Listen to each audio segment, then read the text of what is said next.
କୁହନ୍ତି? ଜେଜେ କୁହନ୍ତି? ଶୁଣିଛ? ଆଉ ଗୋଟେ ଗପ ଶୁଣିଆ। ମାଙ୍କଡ ଓ ଟୁପିବାଲା। କଣ ଦେଖେଇଛି? କଣ କରିବା ପାଇଁ ନଉଛି?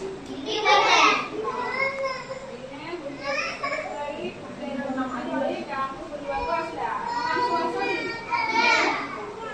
ତାପରେ ସେଦିନ ଖରା ଥିଲା। ଏଠି କଣ କରୁଛି ବସିକି? ଗଛ ତଳେ ବସିଛି। କାହିଁକି ବସିଛି? ଖରା ହଉଛି। ସେଦିନ ଖୁବ୍ ଖରା ହଉଥାଏ।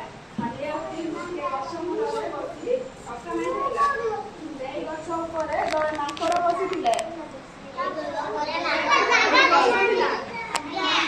ଏଇଠି ବସିଛନ୍ତି ନା ମାଙ୍କଡ? ବସିଛନ୍ତି? ହଉ। ତାପରେ ଏଠି କଣ ହେଲା ଦେଖ? କିଛି ସମୟ ପରେ ଟୁପି ବିକାଳିକୁ ନିଦ ଲାଗିଗଲା। ଖରା ଦିନ ହେଇଛି, ଥକା ହେଇଯାଇଛି। କଣ କଲା? ଶୋଇ ପଡ଼ିଲା ସେ ଗଛ ମୂଳରେ। ଶୋଇ ପଡ଼ିଲା ଦେଖି ମାଙ୍କଡମାନେ ତଳକୁ ଓହ୍ଲେଇ ଆସିଲେ। ଏଠି ଓହ୍ଲେଇଛନ୍ତି ନା?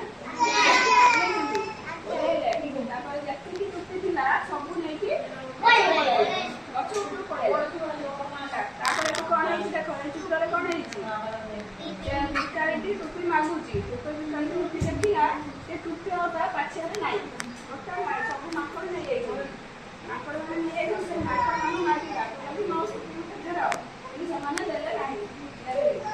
ଏଠି କଣ ହେଲା ଦେଖ?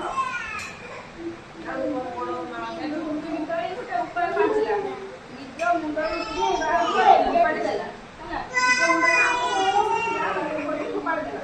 ଏହା ଦେଖି ମାଙ୍କଡମାନେ ମାଙ୍କଡମାନେ ଗଛ ଉପରେ ଥିଲେ। ସେମାନେ ଟୋପି ଗୁଡା ଖୋଲିଦେଲେ ତା ମୁଣ୍ଡରୁ। ଖୋଲିକି ସିଏ ବି ତଳକୁ ଫୋପାଡ଼ିଲେ। ବାହାର କରି ତଳକୁ ଫିଙ୍ଗିଦେଲେ। ତାପରେ ଏଠି କଣ ହେଇଛି ଦେଖ? ଏଠି କଣ ହେଇଛି?